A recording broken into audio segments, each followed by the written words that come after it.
Ladies and gentlemen, my name is Matt, I am the AmeriCanadian gamer, and I'm actually playing some Team Fortress 2 again for a change. It's been so long since I've had some TF2 on this channel. I've been so preoccupied with Halo, but now that I'm getting all of that sorted out, I can do some other stuff like Team Fortress 2 and hitting dispensers with an atomizer and being all cool and helpful on the team.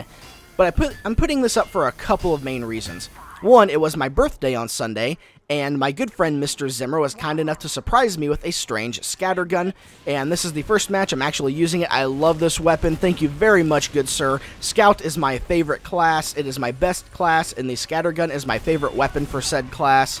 I love it to death. I will name it something worthy. It is going to be named something good. He gave me a name tag to go with it. I haven't named it just yet, but I will, and it will be awesome.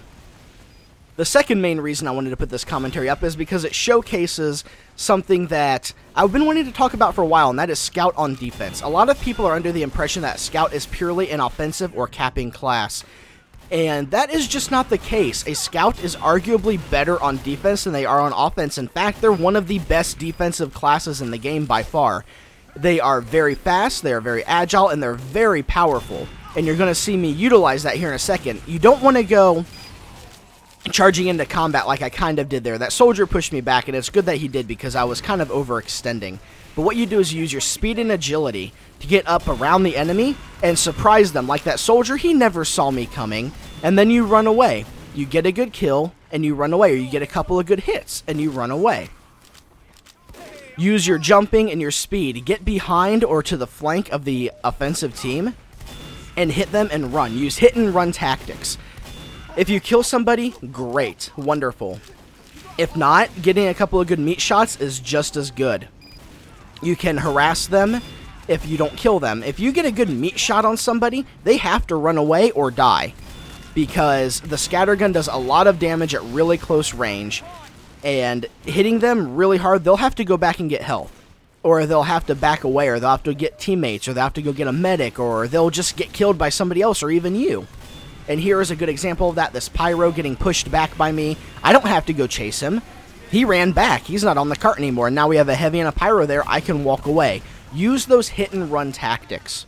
That's what you have to do. And right here, the engineer punching that soldier in the face right with the gunslinger, that metal fist in the soldier's jaw. I love it. I loved seeing that. They made me loll so hard.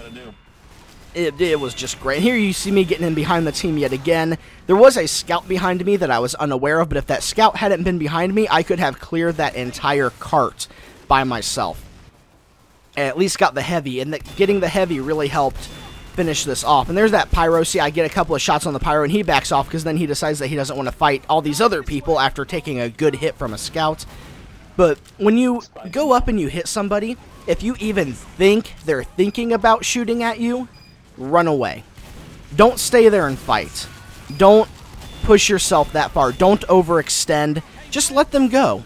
Let them go. Run away. You don't have to kill them to be effective. And here I kill this medic, and here is such a derpy moment. Don't watch.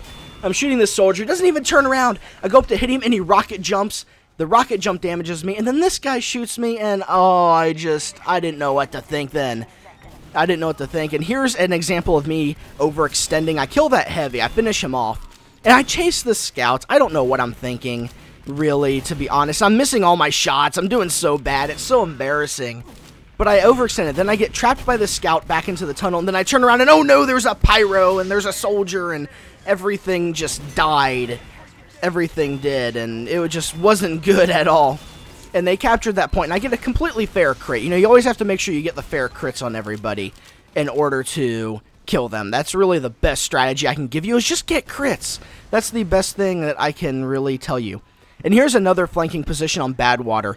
Every map has a flanking route. Every good map has a flanking route that a scout can take and other classes can take. Utilize them as scout. That is so important to be able to just surprise him. Is that pyro? I don't know what that pyro was thinking. He was probably thinking about Mouse 1 and flamethrowers. I don't know what he was doing. And here's another example of me overextending, using the Mad Milk. The Mad Milk really good on defense because you can survive. I'm back up to full health just from shooting that Demo Man a couple of times, that Demo Knight. And then I'm stupid and I go back and like, I can do this. I go for that Demo Knight and it just, everything goes bad. I try to run away and I get blown up.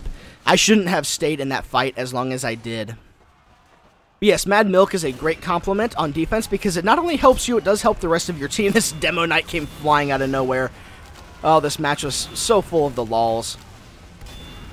And just use it. You can put out teammates who are on fire. Teammates can get health from it. You can get health from it. I can just put milk on the person and run away. So it's just a habit of me to throw milk on guys. I don't know why. I just make sure that I use it so I don't waste it. And just because I ran away, I'm able to help my team a little bit. I stay back. I don't stay in the way of fire. You're very vulnerable as a scout, and you can't be a head-on fighter. You can, depending on how bad the enemy team is, but generally speaking, you don't want to rush in head-on on people. Here's another good example of the milk.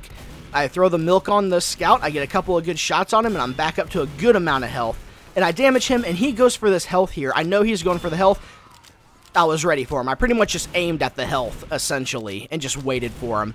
That's another thing. When you damage somebody and you know you want to kill them, they're going to go for health. Like this, I see him get lit on fire. I know he's going for this health over here.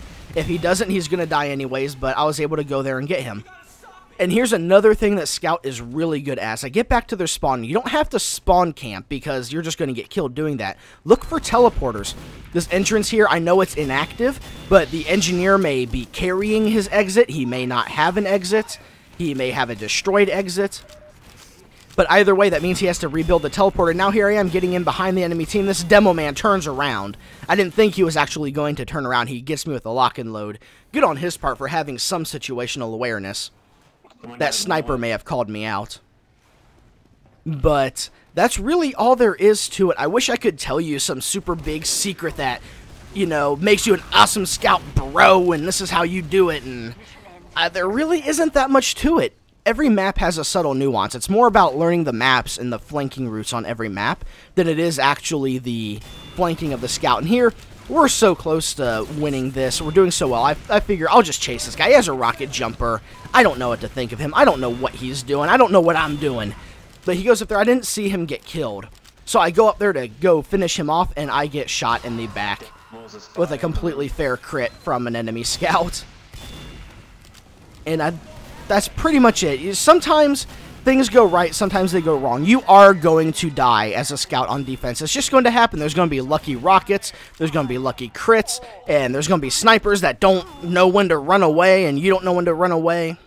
It's just going to happen. But that's pretty much all there is to it. This is, I think, the end of the match is just about to happen. Yes, there it is. I did top score on my team as a defensive scout. And I'm starting to lose my voice a little bit from all this wonderful commentary that if you enjoyed, please like this video.